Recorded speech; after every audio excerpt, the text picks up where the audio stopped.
Hi అందరికీ నమస్కారం. So మాపై దిగజారుడు విమర్శలు సరికాదు, విలేకరుల సమావేశంలో బోర్న విలపించిన బొత్స సత్యనారాయణ. అసలు ఏం జరిగింది? నిన్న అచ్చెన్నాయుడు గారు ఏమన్నారు? బొత్స ఎందుకు విలేకరుల సమావేశంలో బాధపడాల్సి వచ్చింది ఒకసారి చూద్దాం.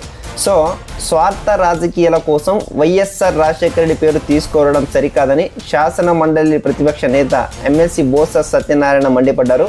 గురువారం విశాఖలో ఏర్పాటు చేసిన విలేకరుల సమావేశంలో ఆయన మాట్లాడుతూ ఓ దశలో బోర్న విలపించారు. వైఎస్ఆర్ మరణంపై, జగన్పై అచ్చెన్నాయుడు దిగజారిన విమర్శలు చేశారు. వైఎస్ మా కుటుంబానికి ఎంతో అనుబంధం ఉంది. వైఎస్ మరణించిన రోజు జగన్ విదేశంలో ఉన్నారనడం తగదు. అప్పుడు జగన్ మాతోనే ఉన్నారు. ఇప్పుడు వైఎస్ఆర్ మరణం గురించి తీసుకోవడం అప్రస్తుతం అని బొత్స భావోద్వేగానికి గురి అయ్యారు. మంత్రి అచ్చెన్నాయుడు తన వ్యాఖ్యలను వెంటనే వెనక్కి తీసుకొని ప్రజలకు క్షమాపణ చెప్పాలని డిమాండ్ చేశారు.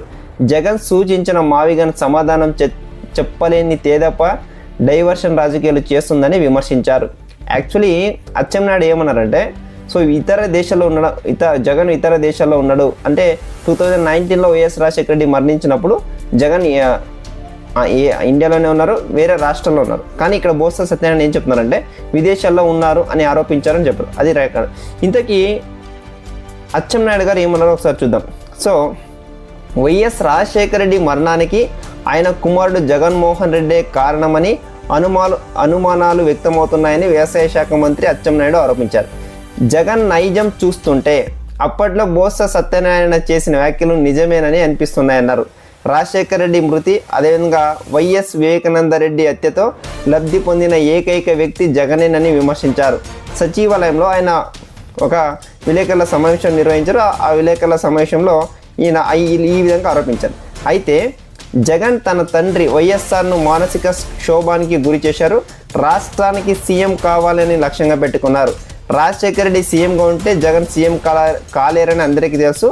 2009లో వైఎస్ఆర్ ప్రయాణిస్తున్న హెలికాప్టర్ మిస్ అయింది. ఆయన చనిపోయే సమయంలో జగన్ ఇతర రాష్ట్రాల్లో ఉండాల్సిన అవసరం ఏమొచ్చింది? పాయింట్ అంటే ఇతర రాష్ట్రాల్లో ఉన్నారని అచ్చెన్నాయుడు ఆరోపించారు. అయితే బొత్స సత్యనారాయణ మాత్రం విదేశాల్లో లేరు, జగన్ మాతోనే ఉన్నారని చెప్పారు. సో అదే రోజున పోలవరంకి సంబంధించిన టెండర్లో ఆన్లైన్లోకి ఎక్కించాల్సిన అవసరం ఏమిటి అని వ్యవసాయ శాఖ మంత్రి అచ్చెన్నాయుడు ప్రశ్నించారు. సో తండ్రి మరణం ఇంకా నిర్ధారణ కాకముందే సీఎం పదవి కోసం జగన్ సంతకాల సేకరణ ఎందుకు చేపట్టారని అచ్చెన్నాయుడు ప్రశ్నలను సంధించారు. సో ఇక్కడ అర్థం ఏంటంటే వేరే రాష్ట్రాల్లో ఉన్నది దానికి ఒక అర్థం ఉంది. బట్ ఇక్కడ పోలవరం సంబంధించిన టెండర్లు ఆన్లైన్లో ఎక్కించడానికి అక్కడ వైఎస్ రాజశేఖర రెడ్డి గారు చనిపోవడానికి సంబంధమే ఇప్పటికీ అర్థం కాలేదు. సో పదవి వ్యామోహం ఉంటే తండ్రి, తల్లి, చెల్లి, బాబాయినైనా వదలాలని ఇప్పుడు జగన్ ప్రవర్తన చూస్తుంటే అర్థమవుతుందని, వైఎస్ఆర్ మరణానికి రిలయన్సే సమస్య కారణమంటూ ఆ సంస్థలపై వైఎస్ జగన్ దాడులు చేయించారు. అయితే తిరిగి వాళ్ళకే అంటే ఎప్పుడైతే 2009లో గెలిచారో వాళ్ళకే రాజ్యసభ సీటు కట్టబెట్టారు. 2019లో అధికారం కోసం సొంత బాబాయిని గొడ్డలెత్తు నరికించిన విషయం ప్రతి ఒక్కరు చెబుతారని, తండ్రి ఇచ్చిన మాటను నిలబెట్టాలని అడిగిన తల్లిని బయటకు పంపారు. అదేవిధంగా వైకాపాలో ఉన్న వాళ్ళు సైతం మావిజన్ ప్రతిపాదనలపై ఎగతాళి చేస్తున్నారు. ఆడవాళ్ళ గురించి మాట్లాడే హక్కు జగన్కు ఉందా? ఆఖరి సొంత చెల్లినే షర్మిలపై సోషల్ మీడియాలో దుష్ప్రచారం చేయించారని విమర్శించారు.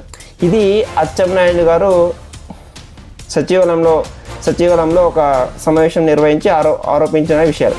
అయితే బొత్స సత్యనారాయణ ఏం చెప్తున్నారంటే, అచ్చెన్నాయుడు గారు విదేశాల్లో ఉన్నట్టు ఆరోపిస్తున్నారు, అది రాంగ్, వెంటనే క్షమాపణ చెప్పని చెప్పారు. ఈయన లేదు, ఏపీలోనే ఉన్నాడు, ఏపీలో వేరే రాష్ట్రాల్లో ఉండాల్సిన ఏమొచ్చింది?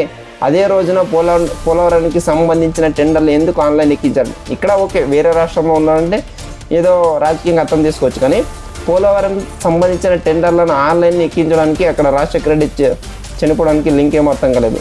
Thank you for watching this video.